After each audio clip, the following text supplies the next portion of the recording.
The Manifesto of Augusto César Sandino, published July 1st, 1927. Reader's note: Augusto César Sandino, born May 18, 1895, was a Nicaraguan revolutionary leader of rebel forces during the Banana Wars. His rebellion from 1927 to 1933 had U.S. Marines fighting undeclared guerrilla warfare, the result being the U.S. pulling out their troops after the 1932 elections, leaving behind the Nicaraguan National Guard, controlled by U.S. officers. Sandino later pledged loyalty to the new government. However, shortly after, he called for the disbanding of the National Guard. By mere coincidence, on February 21, 1934, Sandino, his brother, and his two generals were executed in the streets after talks with then-President of Nicaragua, Juan Bautista Sacasa. To the U.S. at the time, Sandino was a bandit. To Latin America, he is a symbol of freedom and resistance to U.S. imperialism. End of reader's note. Manifesto, July 1st, 1927. To the Nicaraguans, to the Central Americans, and to the Indo-Hispanic race. The man who doesn't ask his country for even a handful of earth for his grave deserves to be heard, and not only to be heard, but also to be believed. I am Nicaraguan, and I am proud because in my veins flows above all the blood of the Indian race, which by some atavism encompasses the mystery of being patriotic, loyal, and sincere. The bond of nationality gives me the right to assume responsibility for my acts, without being concerned that pessimists and cowards may brand me with a name that, in their own conditions as eunuchs, would be more appropriately applied to them. I am a mechanic, but my idealism is based upon a broad horizon of internationalism, which represents the right to be free and to establish justice, even though to achieve this, it may be necessary to establish it upon a foundation of blood. The oligarchs, or rather the swamp geese, will say that I am a plebeian, but it doesn't matter.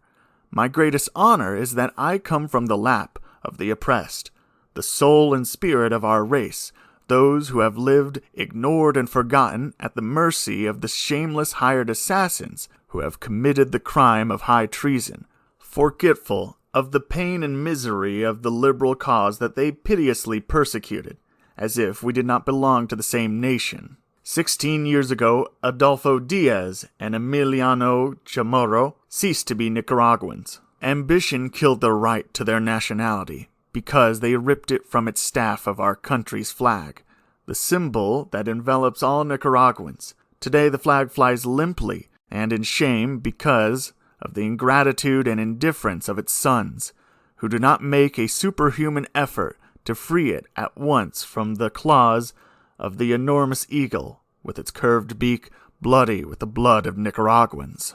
Meanwhile, in the Campo de Marte military base, the flag that murders weak nations now waves, the enemy of our race and of our language. Who bound our fatherland to this pillar of infamy? Diaz and Chamorro.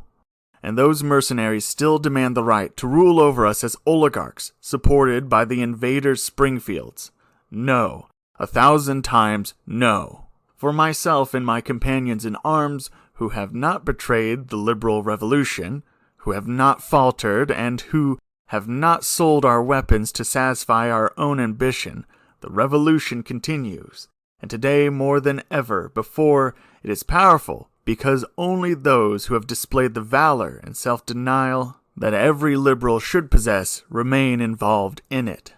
If, sadly, Moncada failed in his duties as a soldier and patriot, it is not because most of the liberal army leaders were illiterates, and because of this he could impose his boundless ambition like some emperor. In the liberal ranks, there are men of conscience who understand the duties that a soldier's rectitude imposes upon him, such as the nation's honor, it being understood that the army is the foundation upon which the nation rests, for which reason it cannot personalize its acts without violating its basic responsibilities.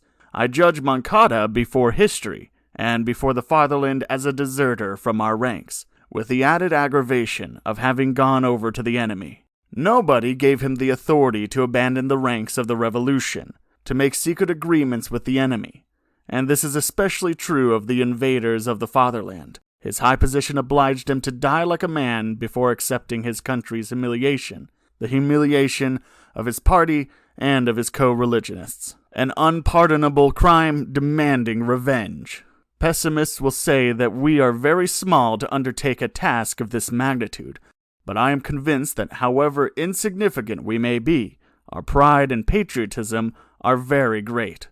For that very reason, before the fatherland and before history, I swear that my sword will defend the national honor and redeem the oppressed. I accept the challenge of the dastardly invader and the nation's traitors. Our breasts will be ramparts against which their hordes will shatter themselves, because I am firmly convinced that when they have killed the last of my soldiers, more than a battalion of their own men will have died in my wild mountains. I will not be like Mary Magdalene, who implored her enemy's pardon on her knees, because I believe that no one in this land has the right to be a human demigod. I hope to convince my compatriots, the Central Americans and the Indo-Hispanic race, that in the mountains of the Andean Cordillera there exists a group of patriots who know how to die like men in open battle in defense of their national honor. Come, morphine addicts, come and kill us in our own land. I await you before my patriotic soldiers, feet firmly set, not worried about how many of you there may be.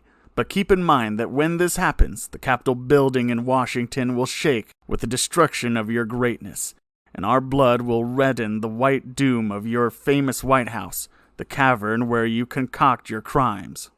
I wish to assure the governments of Central America, especially that of Honduras, that my attitude should not cause them concern.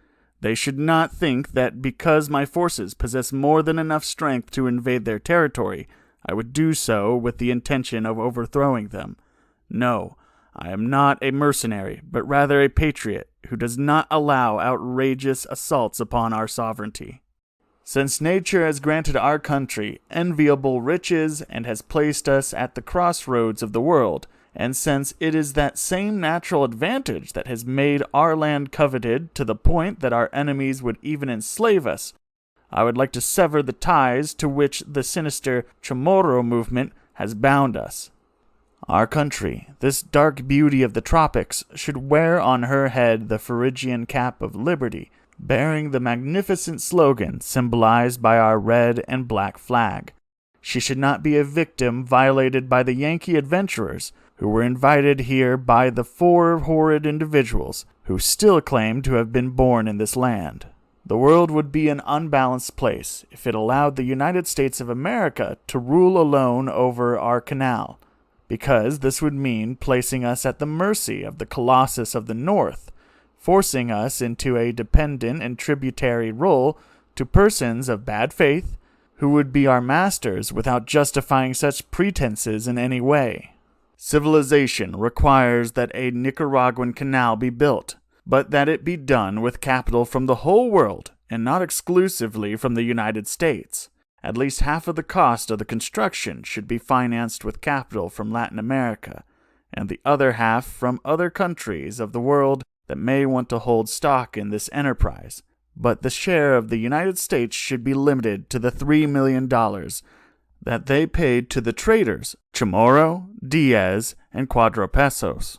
And Nicaragua, my fatherland, will then receive the taxes that by right and by law belong to it, and we will have income enough to crisscross our whole country with railroads and to educate our people in a true environment of effective democracy. Thus we will be respected and not looked upon with the bloody scorn we suffer today. Fellow citizens, having expressed my ardent desire to defend my country, I welcome you to my ranks without regard to your political tendencies, with the one condition that you come with good intentions to defend our nation's honor, because keep in mind that you can fool all of the people some of the time, but not all of the people all of the time. San Albino Mine, Nueva Segovia, Nicaragua, Central America, July 1st, 1927. Patria y Libertad. Signed, Augusto César Sandino. End of reading. If you enjoy other historical readings, please subscribe. Also, I put a bunch of Steam keys in the description, so go ahead and find those. Next week, we'll be reading about the disturbing and dangerous conditions of working inside a Build-A-Bear workshop in the early 2000s.